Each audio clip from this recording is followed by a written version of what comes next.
అండి అందరికీ ఇన్ని రోజులు నేను యూట్యూబ్ చేయకపోవడానికి కారణం మా ఇంట్లో ఒక శుభకార్యం జరిగిందండి. అందుకే ఆ పనుల్లో పడిపోయి యూట్యూబ్ చేయలేకపోయాను. మళ్ళా తిరిగి మీరందరూ ఆదరిస్తారని అనుకుంటున్నాను. మా యొక్క యూట్యూబ్ ఛానల్లో పెట్టే ప్రతిదీ కూడా మీకు నచ్చితే సబ్స్క్రైబ్ చేసుకోండి. నేనైతే ఈరోజు రొయ్యలు గోంగూర వండాను, రొయ్యలు ఫ్రై చేశానండి. రొయ్యలు గోంగూర అందరికీ తెలిసిందేనండి. మంచి రొయ్యలు మాకు సముద్రం దగ్గర కాబట్టి మంచి రొయ్యలు దొరుకుతాయండి తక్కువలోనే. బాగున్నాయి రొయ్య, పెద్ద రొయ్యే. దాన్ని కొద్దిగా గోంగూర వేసి వండాను, కొద్దిగా ఏమో ఫ్రై చేశాను.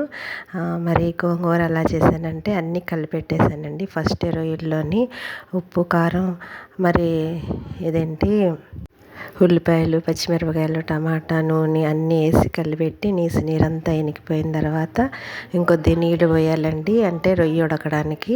తర్వాత మనకు ఉడికిన తర్వాత గోంగూర వేసుకోవటం.